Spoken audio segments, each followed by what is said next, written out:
Hello everyone, स्वागत है आप सभी का आपकी इस छोटे से YouTube channel the new classes पर।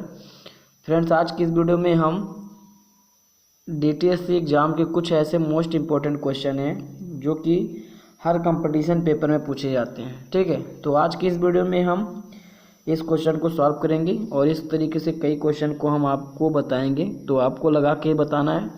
और इसके बाद 2-3 क्वेश्चन मैं आपको SW के रूप में दूंगा, तो आप लोग उसे कमेंट में बताइएगा। ठीक है, तो देखिए, सबसे पहले हम बात करेंगे 12 की घात में 123 गुणे 27 की घात में 10 और गुणे 11 की घात 3 में अभाज्य गुणनखंडों की संख्या कितनी है। ठीक है, तो बहुत आसान है। सबसे पहले करना क्या है कि जितने भी भाज्य संख्याएं हैं उनको आपको अलग अलग करके लिख लेना है। पहले हम लासा ले लेंगे। जितनी भी भाज्य संख्याएं होंगी आधार में, ठीक है, जितनी भी आधार में भाज्य संख्याएं हैं उनको क्या करना है, लासा लेकर के अलग अलग फैक्टर कर देना है। ठीक है, एलसीएम लेकर के। तो देखिए, 12 जो है एक भाज्य संख्या है और 27 भाज्य संख्या है, और ये जो 11 है भाज्य संख्या नहीं है। तो पहले हम 12 और 27 का लासा लेकर के हम अलग लिख लेंगे। तो सबसे पहले ऐसे हम लिख लेंगे, तो 3 9 27 हो जाएगा और 3 3 का 9, 3 1 कम 3, यानी कि 3 गुणे 3 गुणे 3 इस तरीके से हो जाएगा।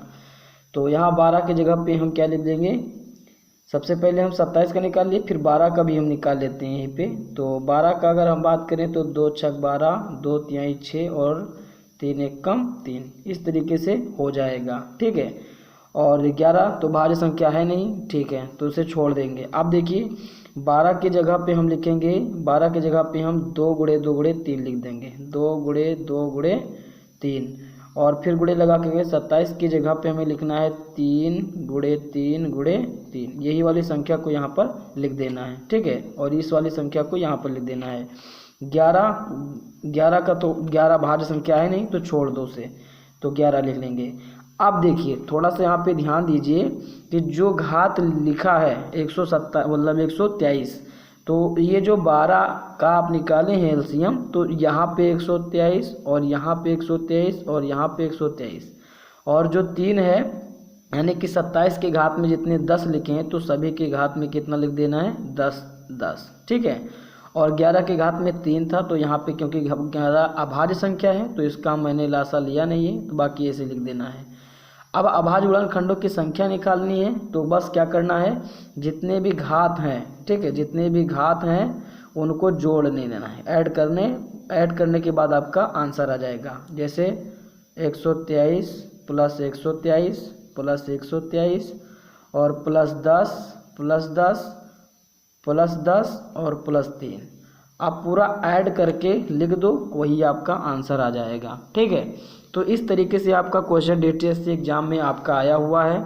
आप पिछले साल का पेपर उठा के देखिए, वो ये सेम क्वेश्चन आपको वहाँ पर मिलेगा। ठीक है, तो आप लोग प्रीवियस ईयर का क्वेश्चन लगाते रहिए, और समझ लीजिए मैंने एक क्वेश्चन प्रीवियस ईयर करा दिया। ठीक है, तो इसका आंसर अगर मैं बात करूँ तो 3 3 6 6 3 9 9 9 9 9 और 3 12 के 2 हासिल आएगा 1 2 2 4 4 2 6 6 1 7 7 1 8 8 1 9। ठीक है, इसके बाद में 1 2 3, ठीक है, यहाँ पे हो जाएगा 392 आंसर आ जाएगा। ठीक है, तो ये आपका आंसर आ जाएगा। तो ऐसे करके आपको बहुत सारे क्वेश्चन आ सकते हैं आपके डीटीएससी एग्जाम में। और जो क्वेश्चन है, एक और क्वेश्चन मैं इस तरीके से करा दूं जिसके लिए आपका बहुत ही आसान क्वेश्चन हो जाए, क्योंकि पेपर में आता रहता है। तो देखिए, मैंने बहुत सारे क्वेश्चन को लिख रखा है। तो जैसे यहाँ पे ये क्वेश्चन जो है आपका हो सकता है एग्जाम में आ जाए, तो इस क्वेश्चन को करने के लिए बहुत ही आसान तरीका है, मैं अभी बता देता हूँ आपको। देखिए, ये जो क्वेश्चन है आपका, इसमें दे रखा है कि यदि a/3 बराबर b/4 बराबर c/7 हो तो ये प्लस बी प्लस सी का मान क्या होगा। ठीक है, तो इस क्वेश्चन को करने के लिए मैं आपको बता दूं कि जैसे यहाँ पे हमें पूछ रखा है ये प्लस बी प्लस सी का मान, ठीक है, तो आपको मैं बता दूं कि ये का मान 3 हो जाएगा, बी का मान 4 और सी का मान 7। बस आपको करना क्या, इसमें मान रख कर देना है, बस आंसर आ जाएगा।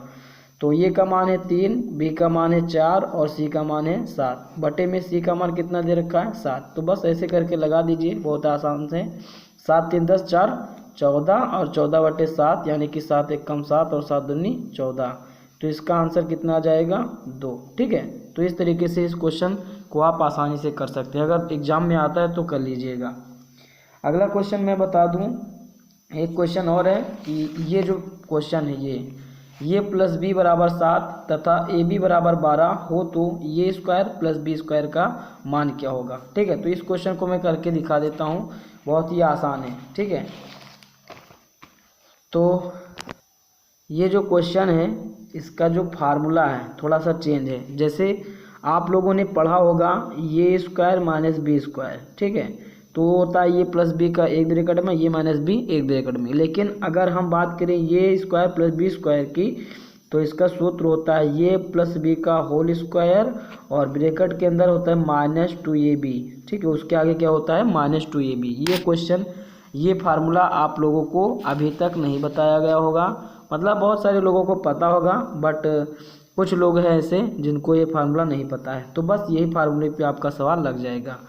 तो सबसे पहले ये बी का मान हमें दे रखा है 7, तो यहाँ पे रखेंगे 7 और इसका स्क्वायर करेंगे -2 इंटू में करेंगे ये और बी का मान डायरेक्ट हमें पता है 12, कितना दे रखा है 12।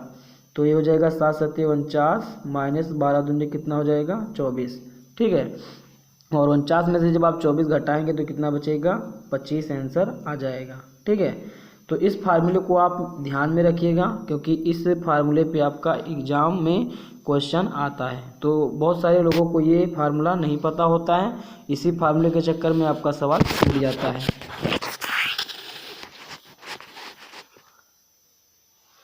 ठीक है, तो इस क्वेश्चन को आप लोग कर लीजिएगा।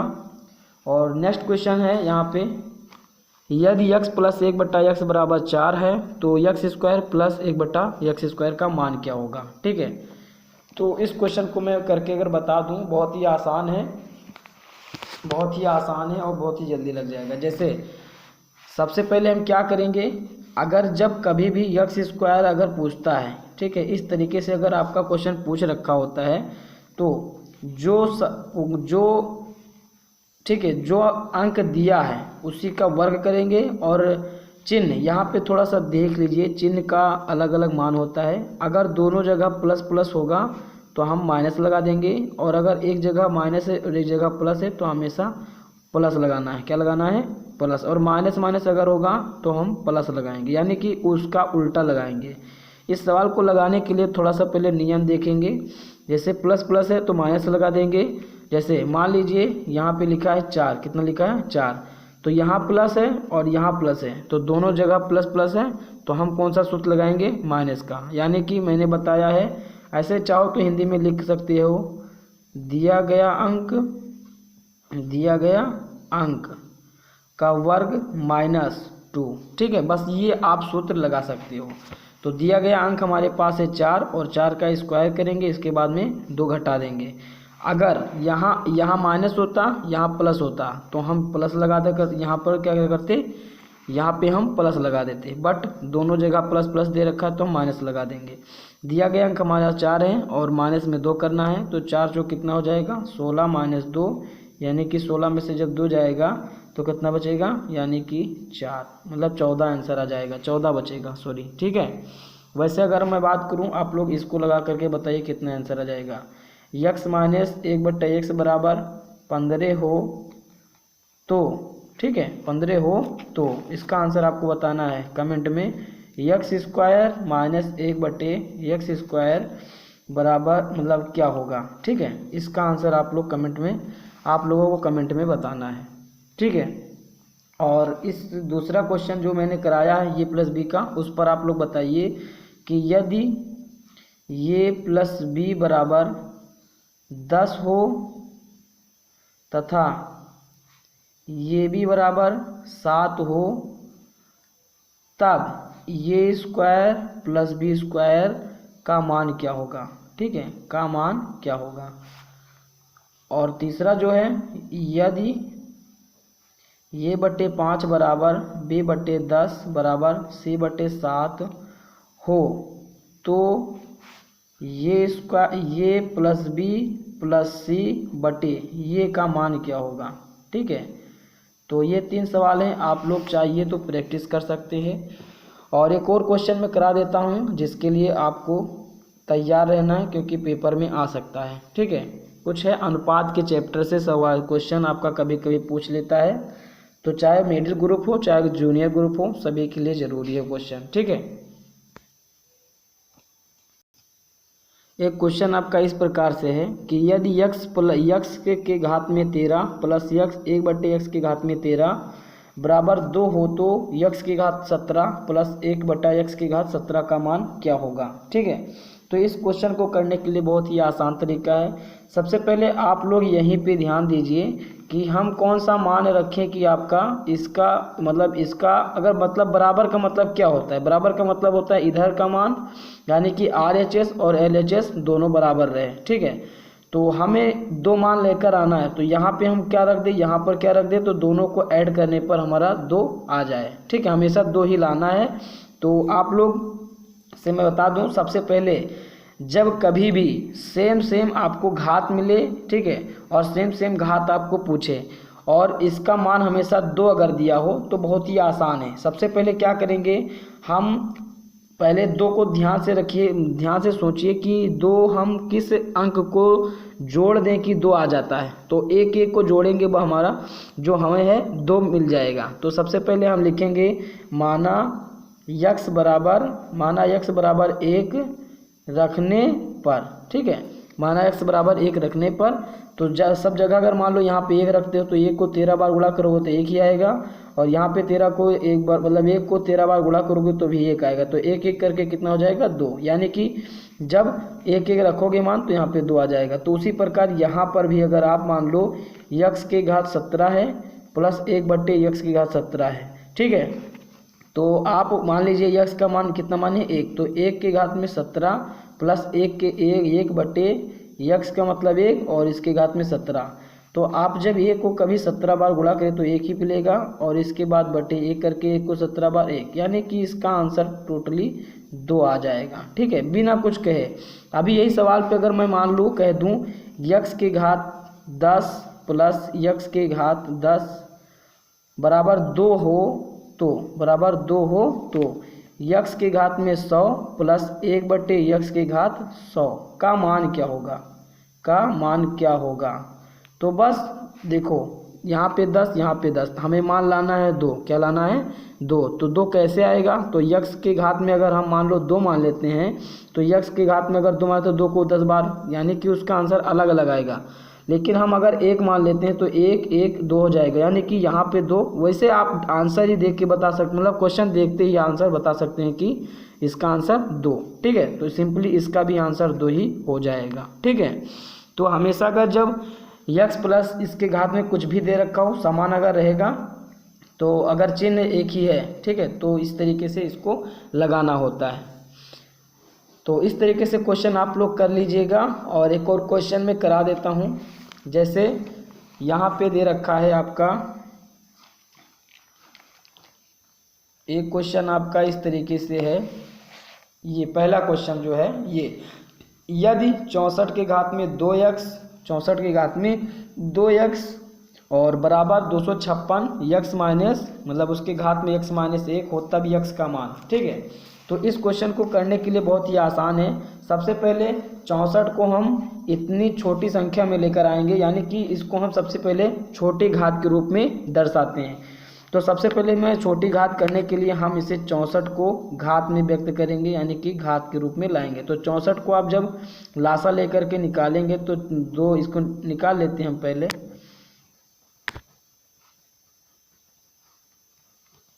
इतना, यानी कि 1 2 3 4 5 6, 2 के घात में कितना आ जाएगा 6 आ जाएगा।